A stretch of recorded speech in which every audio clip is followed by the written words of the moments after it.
Hey everybody, Lori Spencer here. Welcome to this week's History Book Club series, where for the past several weeks we've been reading from Jerry Oppenheimer's book on RFK Jr. This one is called Robert F. Kennedy Jr. and the Dark Side of the Dream, published by St. Martin's Press 10 years ago now, in 2015. This will be episode 4 of the series, The Dark Side of RFK Jr. Since the chapters are short, we've been blazing through this book pretty quickly, and we're now up to chapter 8. We'll see if I can get through 3 or 4 more chapters in this episode. I'm just going to read until I get tired. And if you're enjoying this History Book Club series about RFK Jr., please do share the full playlist of all the episodes, and I've got that linked for you down in the comments below. Also, be sure to take a moment to like this video, sub to my channel, and click the notifications bell so you'll always be the first to know when a new episode drops. Donald Trump will be sworn in Monday as the 47th President of the United States, and confirmation hearings are already underway for several of his cabinet appointees. As of right now, we don't yet have an exact date for RFK Jr.'s Senate confirmation hearings to start, but expect that to be announced very soon. Of course, we will be following that process as it moves along very closely, and we'll keep you advised. So in the meantime, let's continue this fascinating book by Jerry Oppenheimer, who also penned a spicy biography of the late Ethel Kennedy, RFK Jr.'s mother. That book is entitled The Other Mrs. Kennedy. I highly recommend it. This Oppenheimer book on RFK Jr. is pretty lengthy. I'm not reading the entire book, just some selected excerpts for you, but I highly encourage you to buy a copy and read this entire book. It is juicy. If you do have a hard copy, feel free to follow along with this book club reading. And this week we will start on page 73 if you have the first edition hardcover, chapter 8. Milbrook Triumvirate. In his second year at Milbrook, Bobby began boasting that he was doing certain drugs intravenously, shooting up, like any street junkie. One of those, he told, was his roommate, Jamie Fanning. "I can't say that I saw him put a needle in his arm," he stated, but he talked like he was, and he bragged about it. He'd say, "When you're shooting speed, it's such a good rush." It was that kind of talk, more bragging. But I believed him. I'd known him then for a few months and knew he used to do anything. It was pretty clear he had some intravenous drug use back then, and he was the only person we knew who did. Cocaine rumors flew, too. There was campus talk that Bobby had reported to the nurse's office with a bloody nose, which sparked whispers that he suffered some sort of drug-related nose injury. From what I heard, Bobby had been taking a fair amount of cocaine and had a deviated septum. That's the area separating the nostrils, sometimes caused by snorting cocaine, or something like that. It was the first time I'd ever heard the term deviated septum used, and it related to Bobby and cocaine, recalled Bruce Whitcomb, a talented music student whose father headed the European advertising department for Time Life, and whose stepfather, a TV executive, gave local stations the green light to air I Love Lucy.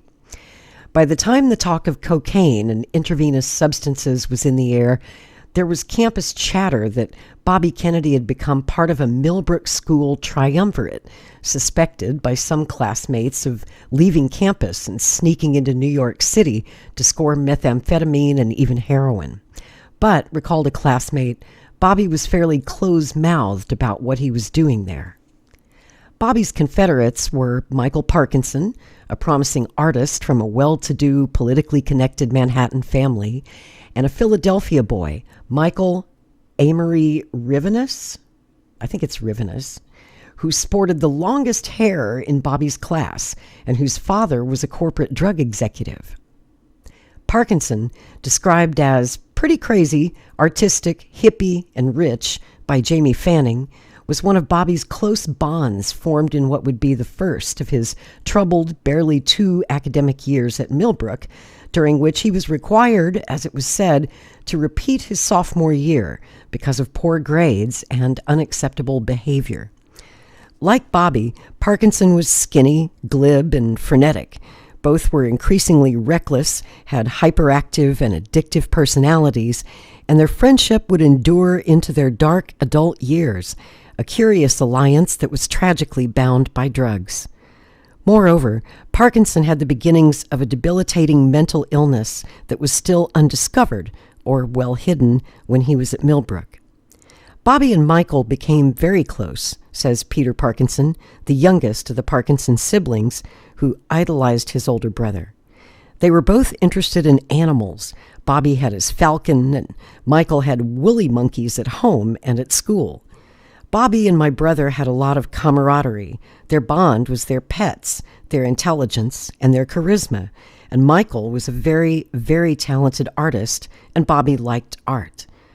During their time at Milbrook, Parkinson, who did striking caricatures of faculty and students, had also done a portrait of Bobby.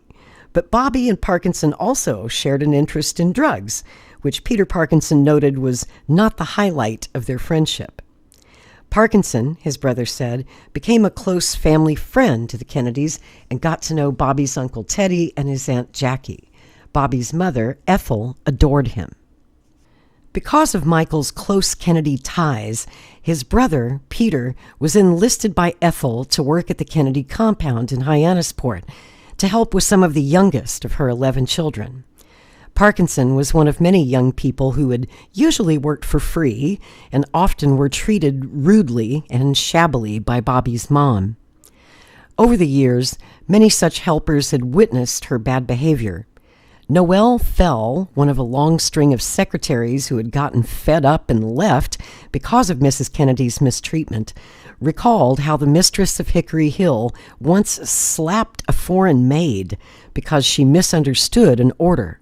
The woman ran out of the room crying, and when Fell attempted to calm her down, she said, "I'm never going to work here again. No one has ever slapped me."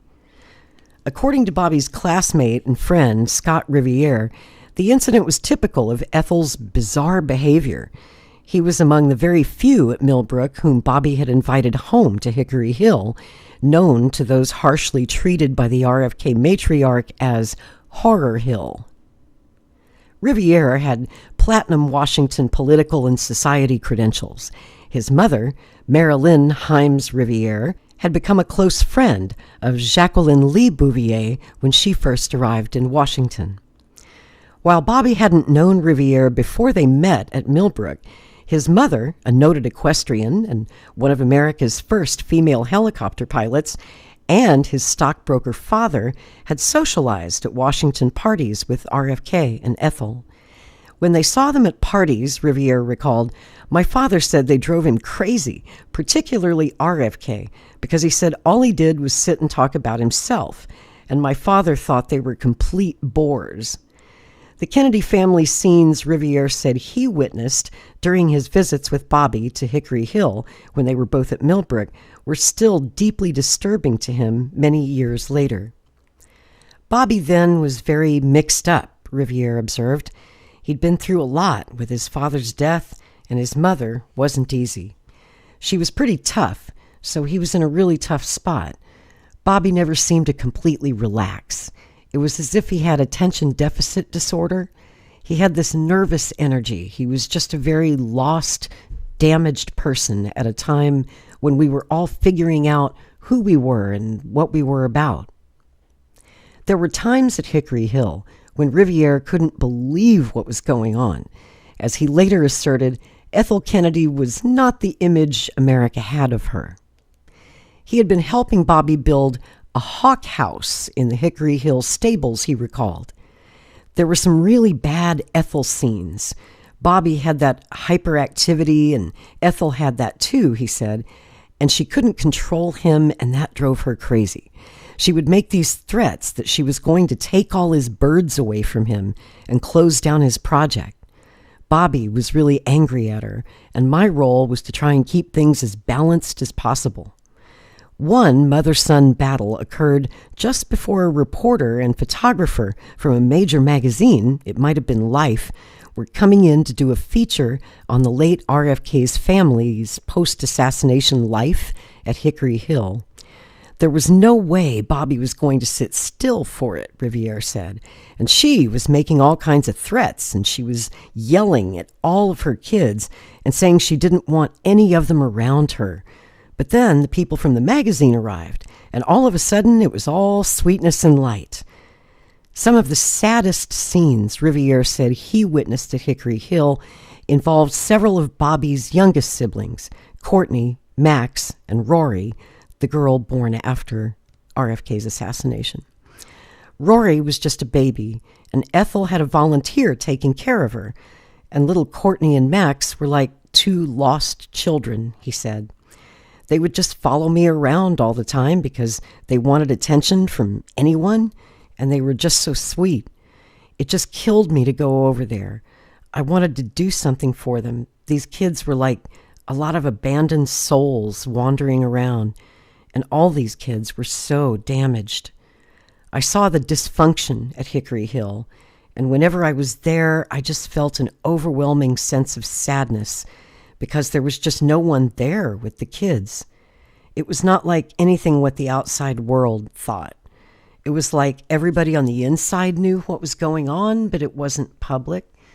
When I was there, I saw Bobby's family environment and how disconnected everything was, just completely disconnected.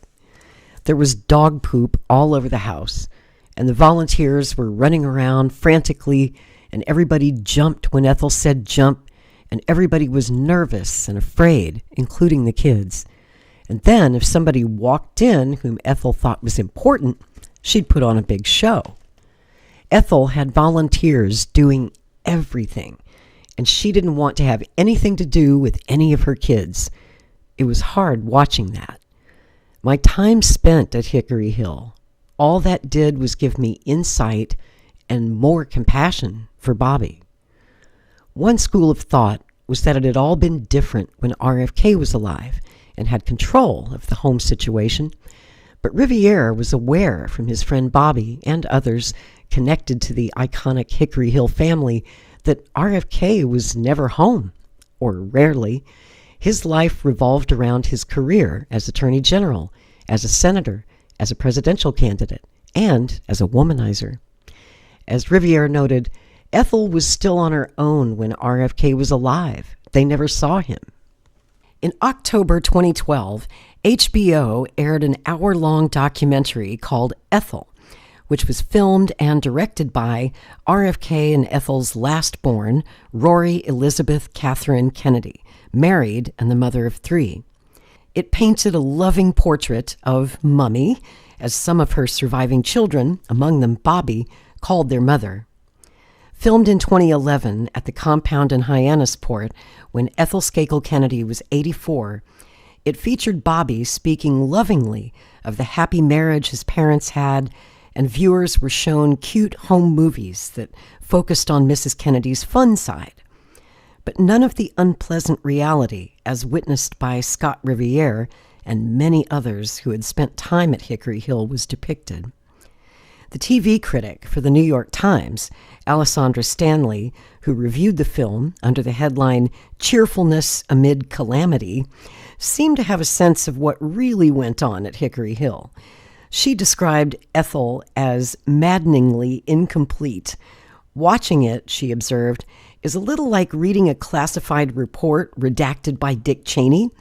So much material is blacked out that it's almost impossible to follow. The film, for instance, showed Mrs. Kennedy at RFK's side at political events, her husband's indefatigable helpmate, often with several children in tow.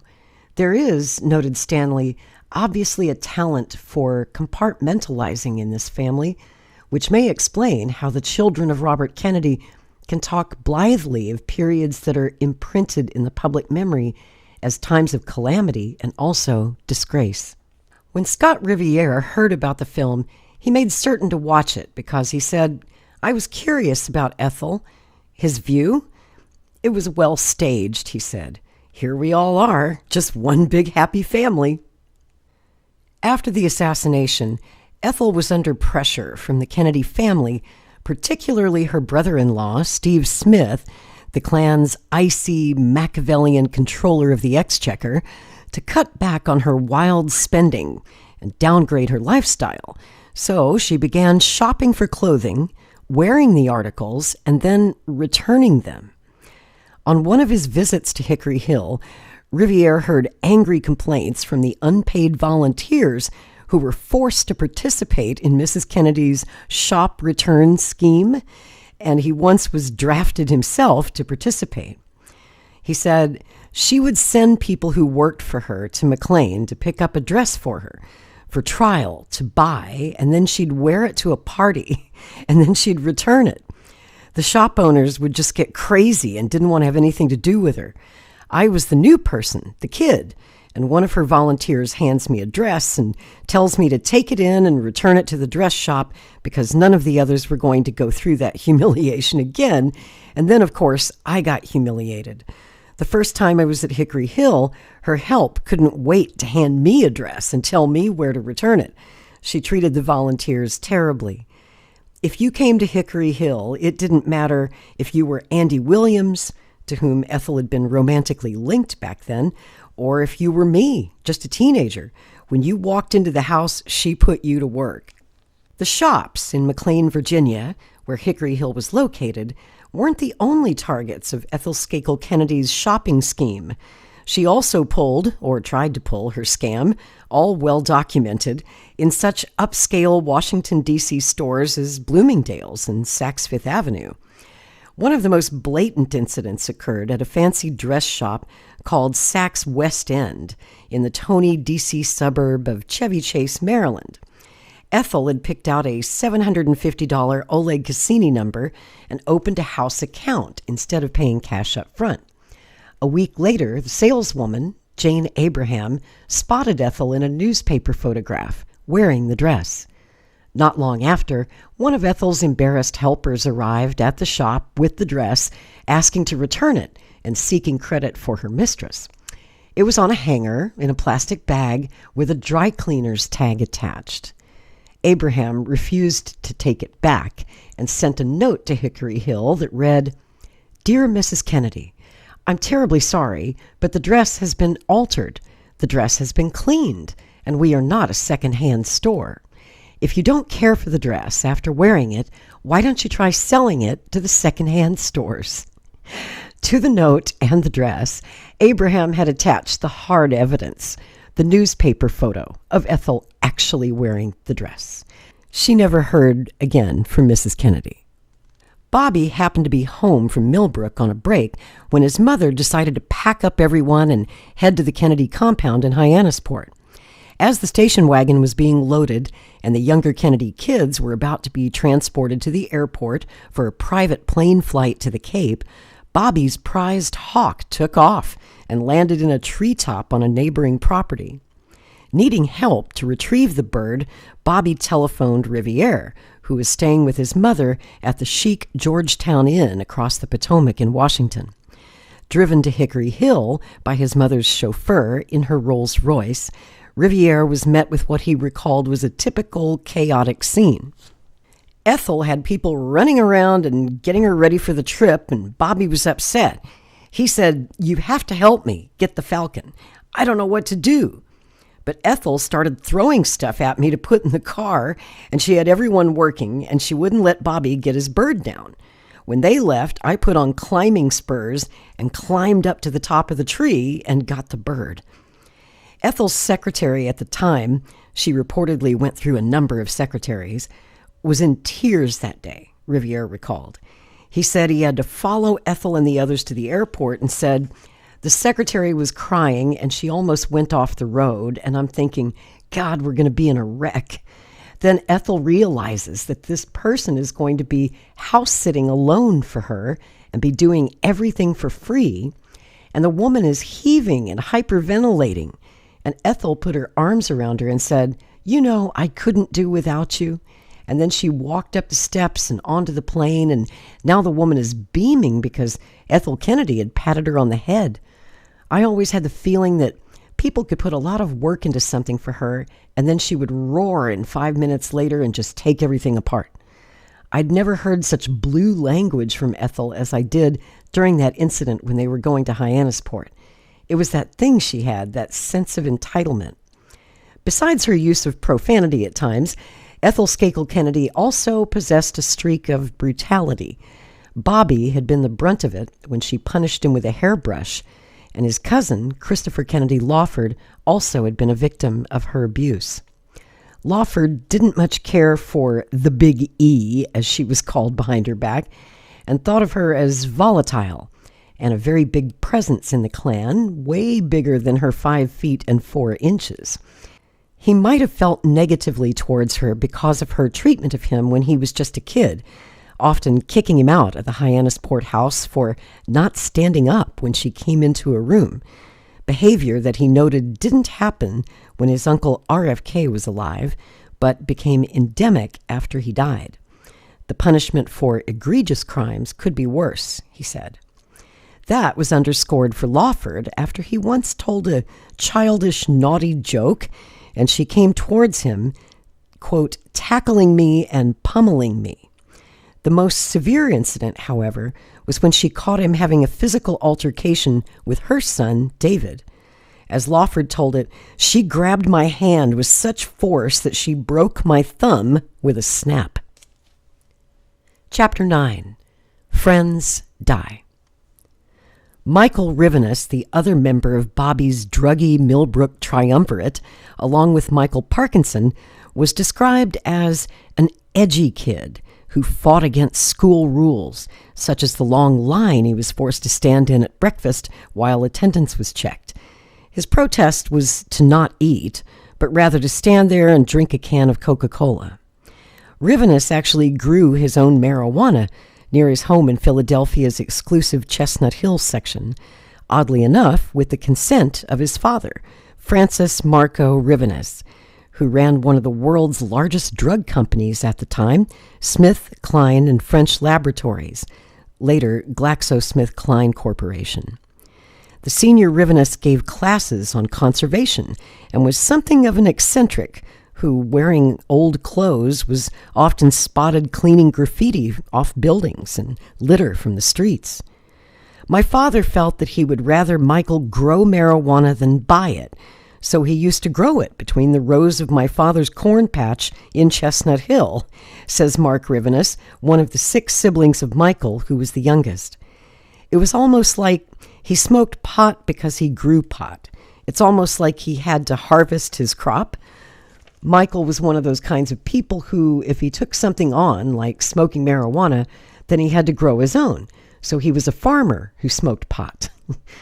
Along with Bobby and Parkinson, Rivenus had arrived at Milbrook in the fall of 1968 as a sophomore, and his brother believes that it's certainly possible that Rivenus smuggled his harvested pot into the school where he divvied it up with Bobby, Parkinson, and the other tokers.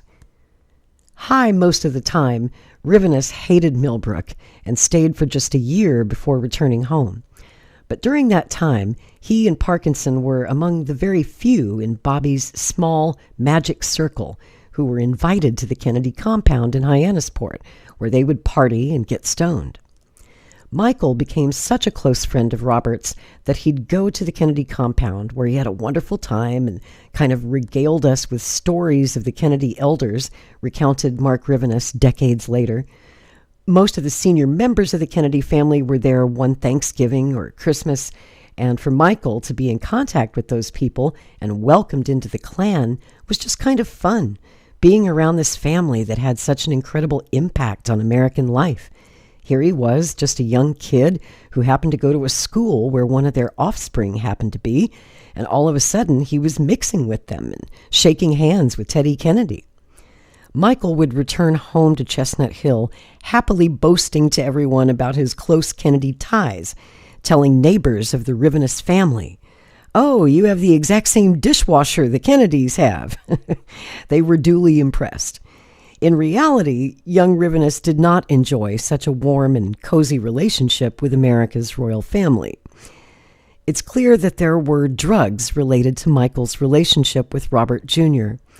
At one point, Bobby and my brother actually got thrown off the compound for smoking marijuana, reveals Mark Rivenus. We don't know who threw them out, but it was probably Bobby's mother, which makes sense. But Rivenus denied that his brother did harder drugs with Bobby at Milbrook. He said Michael may have liked and been part of Bobby's pot-smoking group, but he definitely wasn't into anything heavier than that. Thinking of Michael and drugs is not like thinking of Robert Kennedy Jr. and heavy drugs. It was just not the same relationship. After 1 year at Milbrook, Rivenus returned to Philadelphia and attended private school and was later accepted to Harvard. But before starting college, he had planned a trip to Paris to study French. Michael felt it was absolutely critical that he be a cultured person and that French was the lingo of the educated class, says his brother. The summer before classes began in Cambridge, Rivenus, just short of his 19th birthday, was on his Honda motorcycle en route to a piano lesson, possibly stoned, and when he slammed into the rear of a Cadillac that his brother says had cut in front of him. He went over the top of the car, broke his neck, and died. Michael Rivenus would be one of the first, but not the last, of Bobby's druggy friends and relatives who had harrowing, untimely deaths. The other member of Bobby's ill-fated triumvirate, Michael Parkinson, also eventually had a violent end because of drugs and emotional issues. But as an artist, he had gained some fame, helped by the Kennedys. Like Michael Rivenus, Michael Parkinson also left Milbrook, in his case due to a behavior problem and drug use. He finally graduated from a New York City public high school, but his drug experimentation continued along with Bobby's. In mid-July 1972, for example, there was a brief Associated Press report from Columbia, South America, that Bobby had paid a $13 fine for Parkinson, quote, who got in touch for playing rock music on a cathedral pipe organ, according to the news service, quoting the local police. The boy, Parkinson, then 17, had the alternative of a 30-day arrest or the fine. The AP story, with a New York dateline, went on to report that Parkinson and Bobby, then 18 years old, had arrived in Columbia 2 weeks earlier on what was described as a South American tour.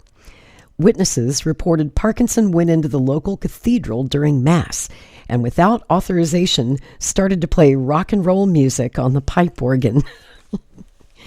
According to the short news account, seemingly based on sketchy information, young Kennedy was not with him, Parkinson, at the time. But there was more to the incident than was thoroughly reported in some newspapers, according to Parkinson's brother, Peter. He said they were both, Bobby and Michael, on a drug trip when that happened in Columbia. And Michael almost died from the drugs, he revealed in 2013. At the time, Peter was working in Mississippi for Shell Oil, where the Parkinson brothers' father was an executive. When the psychedelic drug overdose happened, Peter was summoned to return home to New York to help deal with his brother's dire situation. It was believed that Bobby and Parkinson had traveled to Columbia with Lem Billings as their escort. We brought Michael back, and he was sick for almost a month and almost died, Peter Parkinson said. My parents were upset, as one can imagine. He said it was his understanding that the drug they had taken was some sort of psychedelic magic mushroom, and that his brother, quote, may have gone into the cathedral for some solace from a bad trip. After Parkinson got well, he told a family friend that he and Bobby were tripping on acid in the church. In Bobby's The River Keepers, there was no mention of getting stoned and nearly arrested with his friend in Columbia, where the illegal drug trade, heroin and cocaine, was a way of life. Instead, he painted a nice picture of his many visits to the country, working manual labor one summer at a ranch managed by Lem Billings' nephew, or acting as a guide for his brother Michael's whitewater rafting business, or just sailing the Meadow River in a canoe. 3 years after the near-fatal Colombian psychedelic overdose episode, Michael Parkinson graduated in 1975 from Pratt Institute in Brooklyn with a Bachelor of Fine Arts degree in painting, and in 1977 with a Master of Fine Arts in sculpture. As a friend, Andrew Humes observed, Michael was a brilliant artist. One of the friend's prized pieces of art was Parkinson's Milbrook School portrait of Bobby Kennedy Jr. Bobby was kind enough, along with our father, to steer Michael in the right direction and have him take commissions for artwork. And so he would do painting and so forth, and then he went into making little ceramic houses, said Peter Parkinson. He was really talented with that. In April 1980, Parkinson was featured in People magazine under a headline that teased, "Master builder Michael Parkinson's houses aren't homes, but it takes a Kennedy to afford them." While there was no mention of the Colombian psychedelic trip with Bobby or Parkinson's history of addiction and increasingly erratic behavior, facts that the Celebrity Weekly probably was unaware of, the article instead presented him, at 26, as a glib, urbane artiste who was designing miniature ceramic homes for the rich and famous. And he was quoted as making a curiously bizarre comment about the taste of at least one of his close Kennedy clients, Bobby's Aunt Jean Kennedy Smith. He told the magazine that she had stuck a mirror over a mantel, marring the ceramic model of her mansion that he had obsessively spent hours constructing.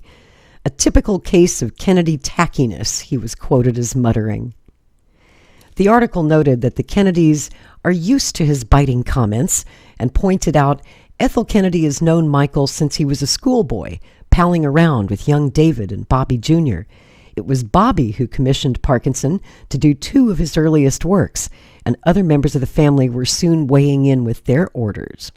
Besides the Kennedys, Parkinson's other clients for his miniature houses, each sold for as much as $4,000, included Hugh Hefner, who commissioned a model of the Playboy Mansion in Chicago, William F. Buckley, also a Milbrook alumnus, Lem Billings, his Manhattan townhouse, which Bobby would actually later inherit after Billings's death, and a number of other celebrities. As Andrew Humes, who had one of Parkinson's miniature English taverns, noted, Michael loved society people. If you had some connection with somebody, he would wriggle himself into various social situations. He liked hanging out with important people. He was good at that. And he was an amazingly charming man. He loved flirting, and he was the funniest guy. He also loved to party, and he and Bobby regularly showed up together in the late 1970s and early 1980s at trendy Manhattan discos, Xenon, Studio 54, where cocaine, pot, and heroin were an integral part of the frenzied scene. Besides making art, Parkinson was musical and played the bagpipes, often to the annoyance of others. But for the annual New York City Columbus Day Parade, he and Bobby marched and played their bagpipes together, Peter Parkinson remembered. Because of his emotional instability, Parkinson spent money wildly. Some $60,000, part of his inheritance from his father, was used to buy a commercial on a New York City TV station. The theme was, "Give Peace a Chance," according to Humes. That was a nutty thing for Michael to do because he didn't have a lot of money. He once purchased an expensive, beautiful 1927 yacht, the 85-foot Rantera, as an investment, sold it for half of what he paid, repurchased it for more than he had sold it for, and then sold it again for less. He bought and sold the boat 3 times, and with the 4th owner, the boat finally sank, his brother said. By the early 90s, his emotional problems and drug addiction had gotten worse. Attempts by Bobby, the other Kennedys, and the Parkinson family to help him were to no avail. He decided that he didn't want to get help, said his brother. According to Humes, Parkinson was a bit of a crazy guy. I don't know if you'd call it exactly schizophrenia. He was on and off meds for a good part of the later period of his life. For most of the last 4 or 5 years of his life, he was supposed to be on something, and when he wasn't, he tended to go off the handle. In those last years, Parkinson was living in what was described as a crummy little apartment at 177 East 3rd Street on Manhattan's Lower East Side, just a couple of blocks from the clubhouse of the Hells Angels at 77 East 3rd Street. It was a rather rough neighborhood, Peter Parkinson recalled. I used to go down there, and frankly, I didn't want to get out of the car. According to his brother, Parkinson had gotten in with a sort of street crowd. Michael was having tirades, and Michael had some altercations with members of the legendary motorcycle organization. He'd go down to the Hells Angels and yell, "Fuck you," that type of thing, and I just knew that they were rough. Michael was found dead in the bathtub of his apartment in 1994. People who knew him speculated that because of his emotional problems, he had committed suicide. Humes recalled that Parkinson was doing drugs pretty heavily at the time. But Parkinson's brother denied that suicide was the cause. He said, "I think he was drugged and probably murdered. That's my guess." But there never was a police investigation. There was also no obituary because, as Humes observed, the circumstances of his death were embarrassing, and so his family didn't want to draw any attention to it at all. It was very sad. In New York, there was a church memorial service for Parkinson. His close friend, Bobby Kennedy Jr., didn't attend, but he sent his wife, Mary Richardson Kennedy, who was also a friend of Parkinson's. "My brother was a great artist and a very talented guy," Peter Parkinson said, looking back years later. "And if it hadn't been for drugs in his life, just like if it hadn't been for drugs in Bobby's life, Bobby might be doing something different today, and my brother might still be alive." Chapter 10. Chappaquiddick Summer. Bobby was on his summer break before starting his second year at Milbrook when, on July 18th, 1969, two teenagers walking across a narrow wooden bridge near Edgartown on Chappaquiddick Island saw the outline of a submerged car.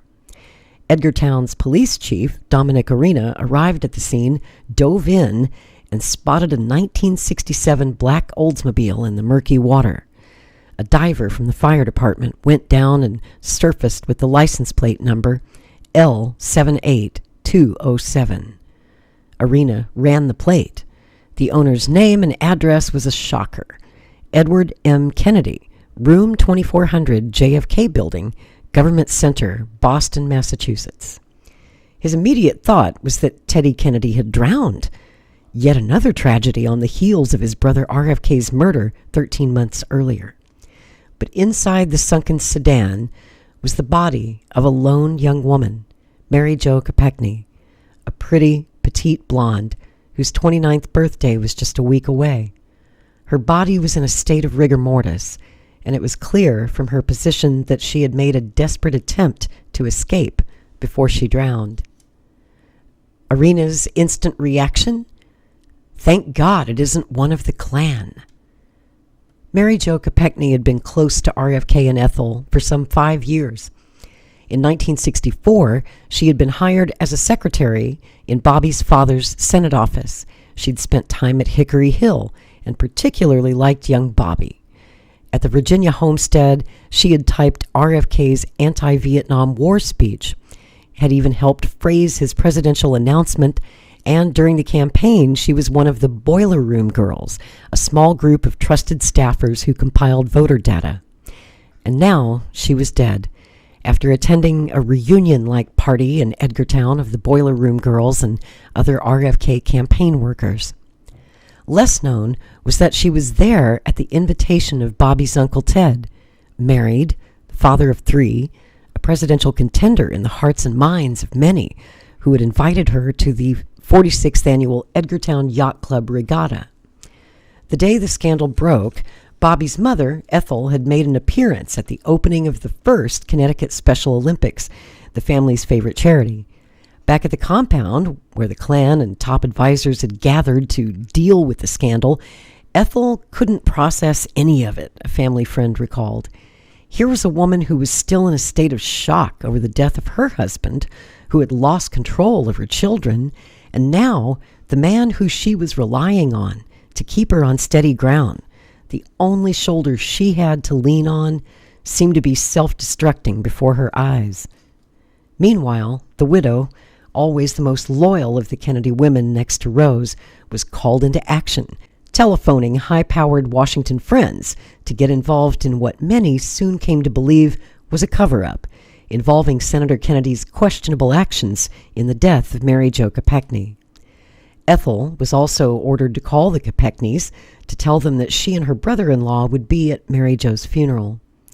She talked about faith, how it could help, the dead girl's father later recalled. At the funeral, a woman carried a red, white, and blue sign, Kennedy for President, 1972. 3 days later, the last Kennedy brother of his generation pleaded guilty to leaving the scene of an accident, received a 2-month suspended sentence, and was placed on a year's probation. It was a virtual slap on the wrist. If his name wasn't Kennedy, he would have faced more serious charges, many in the media and the public believed. That night, he went on national television, called his conduct indefensible, and asked Massachusetts voters to decide whether he should resign. He would be re-elected in November 1970, but the scandal would rage on, impacting any higher political aspirations, especially his later hopes of running for the presidency. Many thought Kennedy was lying. He'd been caught lying before, but that situation was quite different. As an undergrad at Harvard, from where his brothers JFK, RFK, and Joe Jr. had graduated, Ted was caught cheating on an exam. Fearing that a poor grade in Spanish would impact his goal to make the university's varsity football team, as his brothers RFK and JFK had, he asked a dorm mate, Bill Freight, to take the final exam for him. They were caught, and each received a 1-year suspension. Years later, in his 2009 memoir, Kennedy devoted a chapter to the scandal. It was aptly titled, "The Harvard Screw-Up." Chappaquiddick was devastating for Bobby's mother, too. While publicly she was vocally supportive of her brother-in-law, now the family patriarch, privately she felt abandoned by him, revealed George Terrian, her brother-in-law on the Skakel side.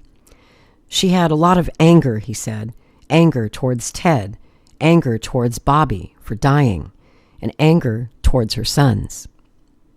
In Bobby's case, his family role model had failed him miserably.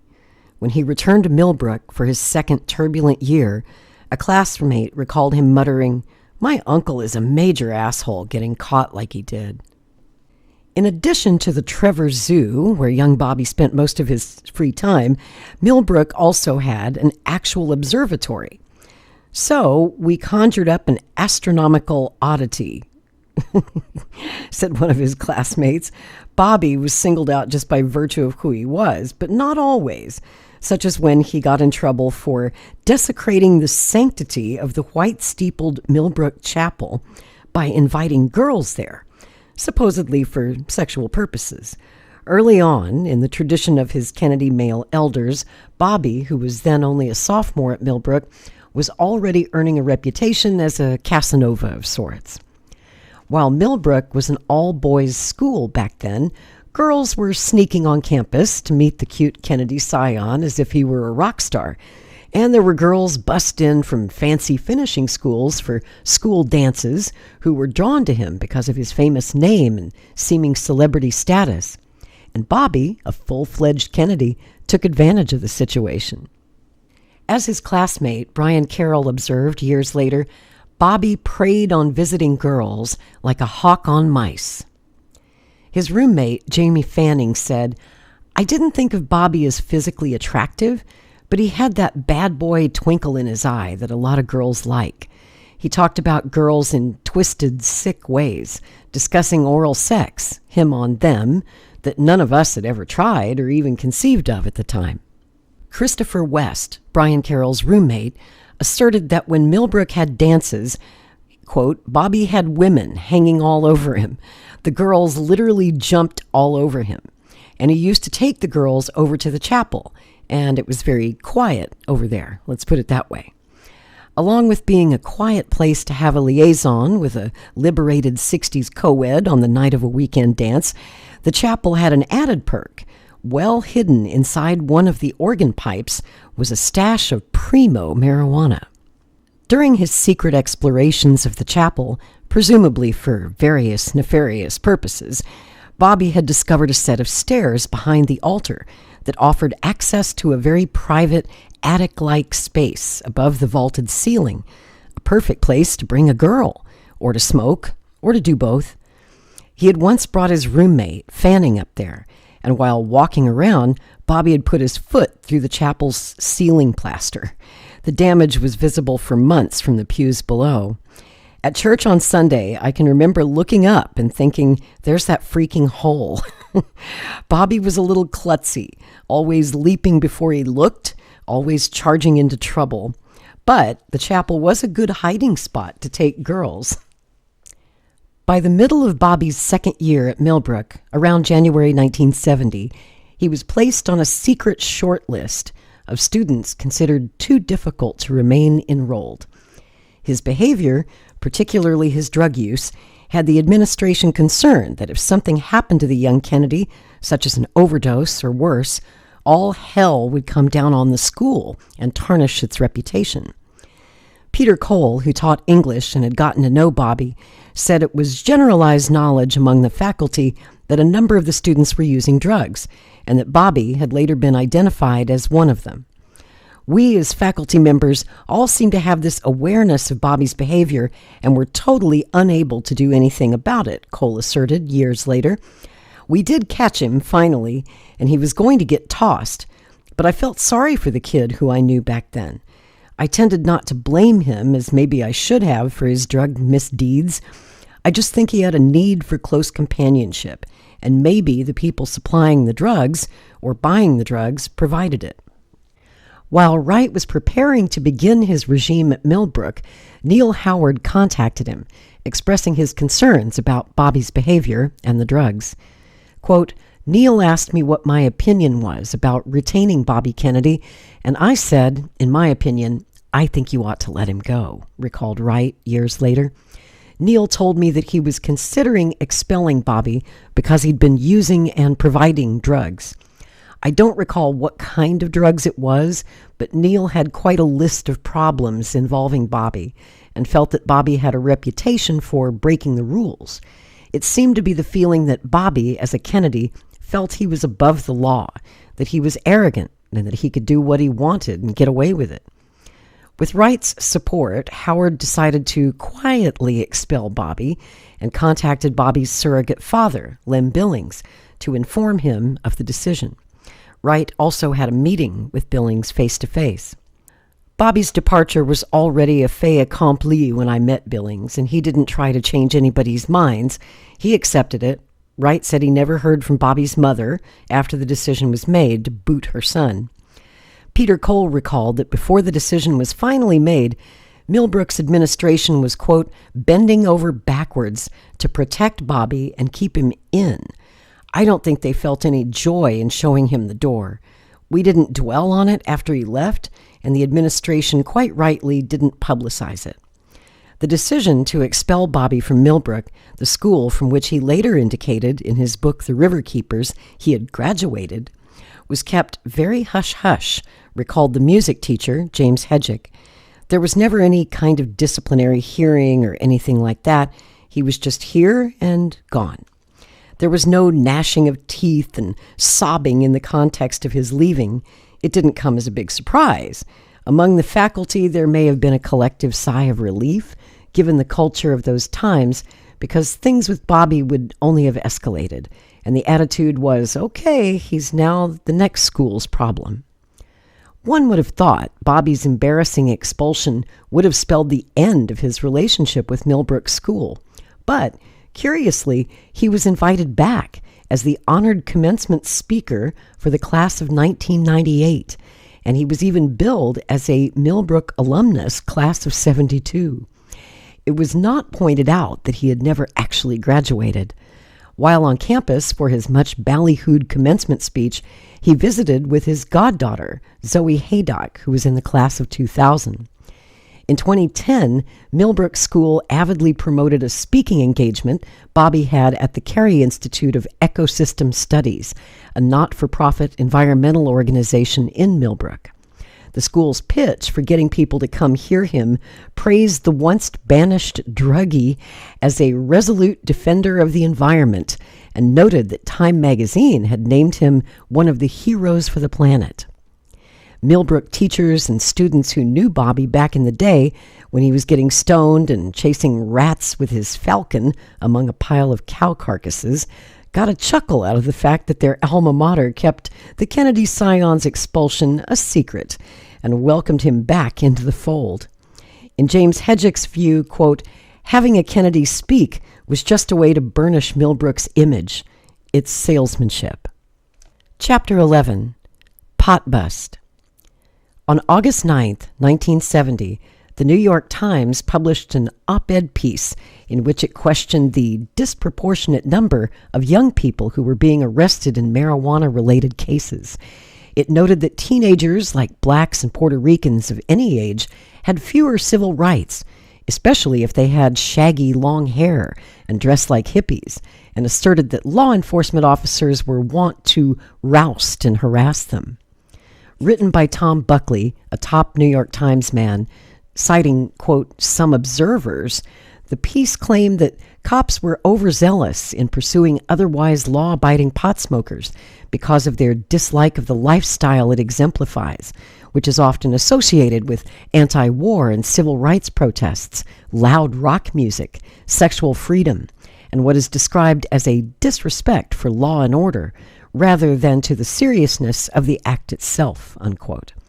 Further, Buckley noted that there were as many as 40 million pot smokers in America at the turn of the new decade, the 70s, and that weed was probably safe because before the enactment of the 1937 federal law banning marijuana, it had been prescribed by doctors to help cure migraines, asthma, and delirium. In publishing the pro-marijuana anti-law enforcement story, the liberal New York Times clearly had an agenda and a news peg.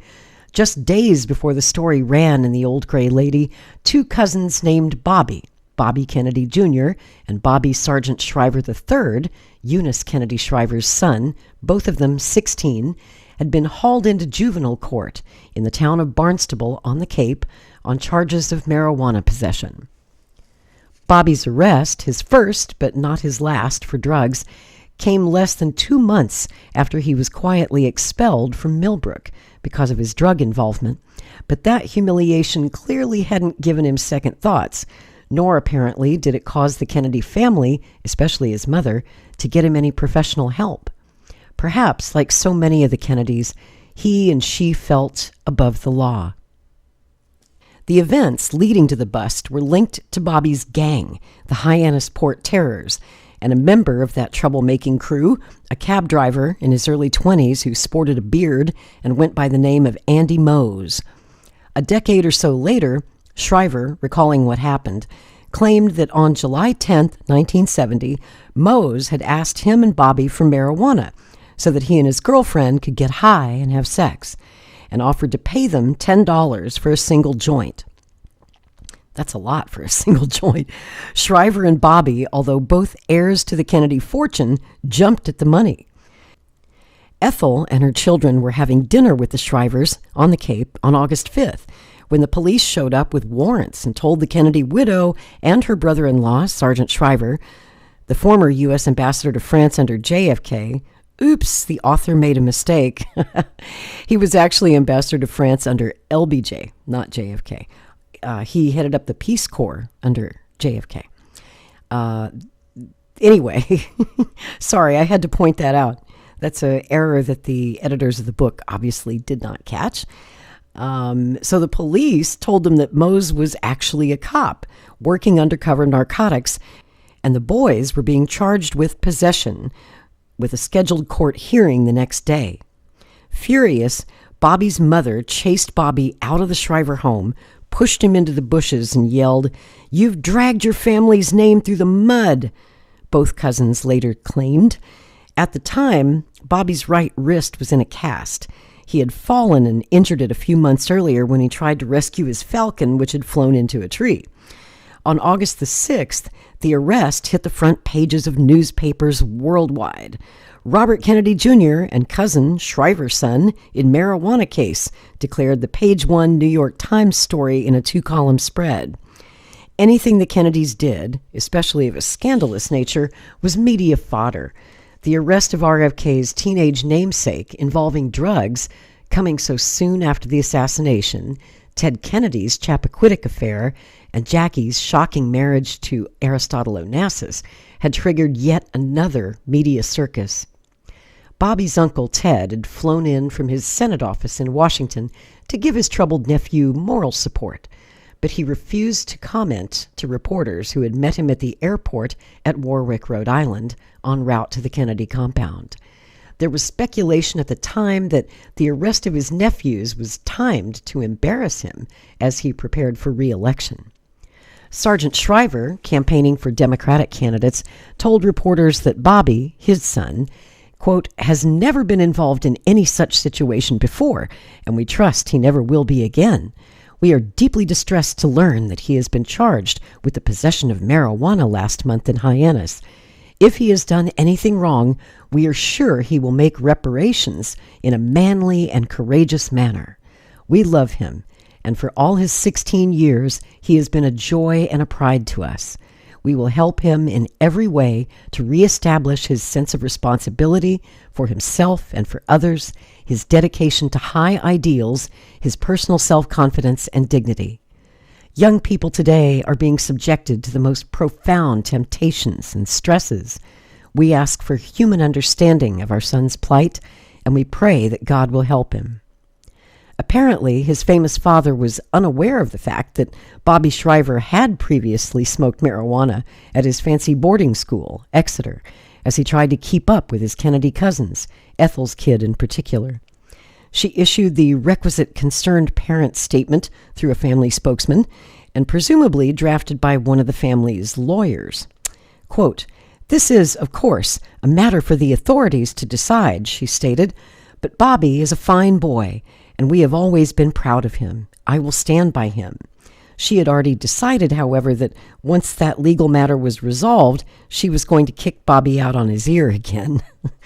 The press, which knew nothing about Bobby's recent expulsion from school because of drugs, or chose not to report it, was out in force with some 100 reporters and more than a dozen TV news crews when the grim-faced parents and the juvenile defendants, both looking suddenly clean-cut in jackets and ties and shorter hair, arrived at the Barnstable District Court with 63-year-old juvenile court judge Henry L. Murphy presiding. When the judge asked them about the charges during the private hearing, which lasted less than half hour, they both denied they had been in possession of marijuana. Because it was Kennedy's and Shriver's first offense, Murphy placed them on a year's probation. In the op-ed piece that ran in the New York Times a few days later, under the headline, "It's the Young Who Get Busted for Using Marijuana," the writer, Tom Buckley, referring to the Kennedy-Shriver case, noted how the families followed what he called a script that had become dismally familiar.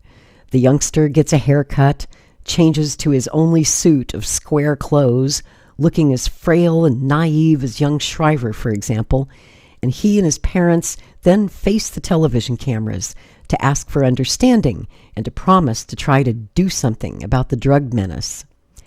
Back at her home in the compound, Ethel Kennedy told Bobby, "I'm throwing you out of the family." She also called for help from Dr. Robert Coles, Harvard psychiatrist and longtime friend of the Kennedy family, RFK in particular, to work with young Bobby. Coles had once traveled with RFK Sr. through poor Mississippi, and he had devoted a couple of chapters of one of his books to Bobby's father. While Bobby Jr. and Coles would eventually have a long relationship, Bobby decided to skip therapy, raided his savings account for $600, bought a used Ford Falcon, and drove across the country with two friends, one of whom had been a prep school classmate and later became a New York attorney. In Fresno, California, Bobby sold the car at a $200 loss, and just like Depression-era hobos, he and his friends snuck rides on freight trains, snacking on sausage and drinking Skid Row wine, winding up in Texas. "I thought we were going to die of thirst," he later claimed. "We were completely black by the time we got off the train because we'd been riding on the piggyback cars that were exposed to the air." On the road, having run out of money, Bobby and his chum panhandled or tried their hand at odd jobs. He later revealed that the only person he touched base with during his travels was Lem Billings. "I was riding around with bums," he boasted some years later. "It was good. I could be one of them and not be a Kennedy." During the final leg of his odyssey, he wound up in Berkeley, California, where he bought drugs with money he had panhandled. The matriarch, Rose Kennedy, considered Bobby's arrest an inconvenient family matter. According to one of her biographers, Barbara Perry, who had gone through Mrs. Kennedy's diaries and letters and quoted her as observing that marijuana was, quote, "a dreadful, dreadful curse for young people." She went on to say, quote, "I had hoped that Bobby Shriver, as one of the oldest boys amongst the Kennedy grandchildren, would assume leadership against the drug. Mrs. Kennedy had actually gone as far to send letters to Bobby Jr. and his cousins, requesting that they form a big Kennedy movement against drugs and give it enough prestige and enough excitement so that a lot of people would join that group, the anti-drug users, instead of being one of the users. But my hopes of that have been more or less dashed," wrote Mrs. Rose Kennedy. And that is the end of this episode. We made it up to chapter 11. Next week, we will do chapter 12. And wow, what a story this is. I hope you are enjoying it as much as I am. The book, once again, is Robert F. Kennedy Jr. and the Dark Side of the Dream by Jerry Oppenheimer. And once again, please do like this video, share, subscribe to my channel, click that notifications bell, and we'll see you back here next week.